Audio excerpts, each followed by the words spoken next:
guys, welcome back to yet another video of collegemunshi.com. അപ്പോൾ നമ്മുടെ ഇന്നത്തെ വീഡിയോ എന്ന് പറയുന്നത് എന്താണ് BSc radiology and imaging technology എന്നുള്ളതിനെ പറ്റിയിട്ടാണ്. നിങ്ങൾ +2 കഴിഞ്ഞതിന് ശേഷം BSc റേഡിയോളജി അല്ലെങ്കിൽ ഇമാജിംഗ് ടെക്നോളജി പഠിക്കാൻ ആഗ്രഹിക്കുന്ന ഒരു സ്റ്റുഡൻ്റ് ആണെന്നുണ്ടെങ്കിൽ എന്തൊക്കെ എലിജിബിലിറ്റീസ് ആണ് നിങ്ങൾക്ക് വേണ്ടത്, എന്തൊക്കെ സ്കിൽസ് ആണ് വേണ്ടത്, കോഴ്സ് ഡീറ്റെയിൽസ് എന്തൊക്കെയാണ് തുടങ്ങിയ കാര്യങ്ങളാണ് ഈ ഒരു വീഡിയോയിലൂടെ നമ്മൾ പറയാനായിട്ട് പോകുന്നത്. അപ്പോൾ വീഡിയോ സ്കിപ്പ് ചെയ്യാതെ മുഴുവനായിട്ട് കാണുക. മാത്രമല്ല ഇതിൻ്റെ എല്ലാ അപ്ഡേറ്റ്സും നമ്മൾ നമ്മുടെ വാട്സപ്പ് ചാനൽ ത്രൂ നിങ്ങൾക്ക് പ്രൊവൈഡ് ചെയ്യുന്നതാണ്. അതിന് വേണ്ടിയിട്ട് താഴെ കാണുന്ന ലിങ്കിൽ ക്ലിക്ക് ചെയ്ത് ചാനലിൽ ജോയിൻ ചെയ്യുക. ഏറ്റവും ഡിമാൻഡബിൾ ആയിട്ടുള്ള, അത് മാത്രമല്ല വളരെ ഫ്യൂച്ചറിസ്റ്റിക് ആയിട്ടുള്ള ഒരു കോഴ്സാണ് BSc radiology and imaging technology എന്ന് പറയുന്നത്.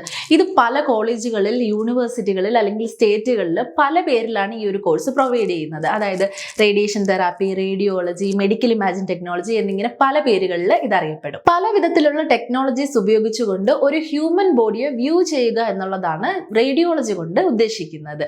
ഇത് മാത്രമല്ല, ഇത് പാരാമെഡിക്കൽ കോഴ്സുകളിൽ വൺ ഓഫ് ദ ടോപ്പ് കോഴ്സാണ് BSc റേഡിയോളജി എന്ന് പറയുന്നത്. അത് മാത്രമല്ല, വളരെ പഠിക്കാൻ എളുപ്പവും അഫോർഡബിൾ ആയിട്ടുള്ള ഒരു കോഴ്സ് കൂടിയാണ് BSc radiology and imaging technology. ഒരു ഫുൾ ബോഡി ഡയഗ്നോസ് ചെയ്യാനും മോണിറ്റർ ചെയ്യാനും മാത്രമല്ല, നമുക്ക് എന്തെങ്കിലും മെഡിക്കൽ കണ്ടീഷൻസ് ഉണ്ടെങ്കിൽ അത് മനസ്സിലാക്കാനും വേണ്ടിയാണ് മെഡിക്കൽ ഇമാജിംഗ് ടെക്നോളജി അല്ലെങ്കിൽ MIT നമ്മൾ യൂസ് ചെയ്യുന്നത്. ഈ റേഡിയോളജിയും ഇമാജിംഗ് ടെക്നോളജിയും തമ്മിൽ വളരെ വലിയ വ്യത്യാസങ്ങളൊന്നുമില്ല. ചെറിയ ചെറിയ വ്യത്യാസങ്ങൾ നമുക്ക് കാണാനായിട്ട് സാധിക്കത്തുള്ളൂ.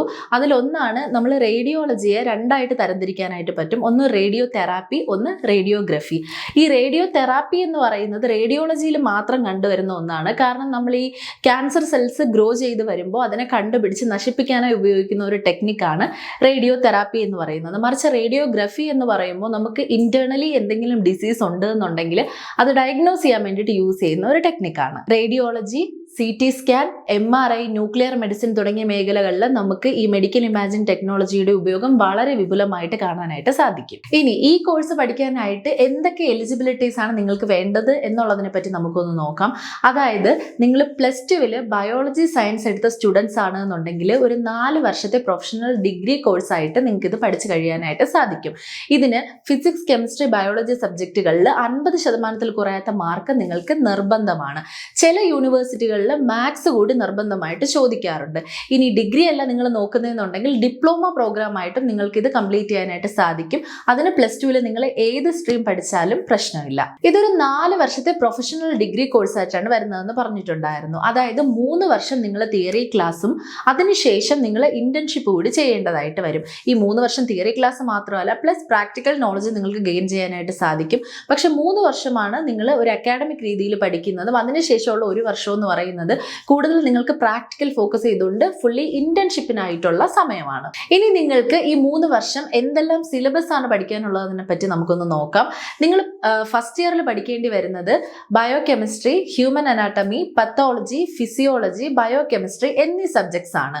മറ്റ് ഇയേഴ്സ് കമ്പയർ ചെയ്യുമ്പോൾ, നിങ്ങളുടെ second year, third year compare ചെയ്യുമ്പോൾ ഈ ഫസ്റ്റ് ഇയർ കുറച്ചുകൂടി ടഫാണ് പഠിക്കാനായിട്ട്. പിന്നീട് നിങ്ങൾ സെക്കൻഡ് ഇയർ, തേർഡ് ഇയർ പോകുമ്പോൾ കുറച്ചുകൂടി ഈസി ആയിരിക്കും സിലബസ്. ഇനി നിങ്ങൾ സെക്കൻഡ് ഇയറിൽ പഠിക്കേണ്ടി വരുന്നത് radiation physics, imaging physics and dark room techniques, radiographic positioning and techniques എന്നീ സബ്ജക്ട്സ് ആണ്. ഇനി നിങ്ങൾ തേർഡ് ഇയറിൽ പഠിക്കേണ്ടി വരുന്നത് diagnosing imaging techniques and modalities, radiographic special procedure and patient care എന്നിവയാണ്. ഇനി ഈ ഒരു കോഴ്സ് പഠിച്ചു കഴിഞ്ഞാൽ നിങ്ങൾക്ക് വളരെ ഹൈ പെയ്ഡ് ആയിട്ടുള്ള സാലറിയിൽ ഇന്ത്യക്കകത്തും പുറത്തും എല്ലാം ജോലി ചെയ്യാൻ പറ്റുന്ന വളരെ സാധ്യതകളുള്ള ഒരു ഫ്യൂച്ചറിസ്റ്റിക് കോഴ്സ് കൂടിയാണ് BSc radiology and imaging technology.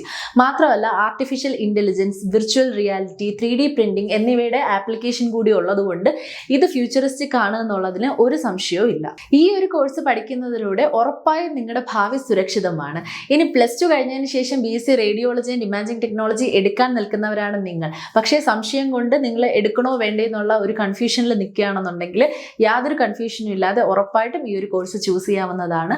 അപ്പോൾ ഈ വീഡിയോയിലൂടെ നിങ്ങൾക്ക് ഈ കോഴ്സിനെ പറ്റിയുള്ള ഡീറ്റെയിൽസ് എല്ലാം മനസ്സിലാക്കാൻ സാധിച്ചു എന്നാണ് വിശ്വസിക്കുന്നത്. സോ ഇതിന്റെ എല്ലാ ഡീറ്റെയിൽസും നമ്മൾ നമ്മുടെ വാട്സപ്പ് ചാനൽ ത്രൂ അപ്ഡേറ്റ് ചെയ്യുന്നുണ്ട്. അപ്പോൾ മറക്കാതെ ചാനലിൽ ജോയിൻ ചെയ്യുക.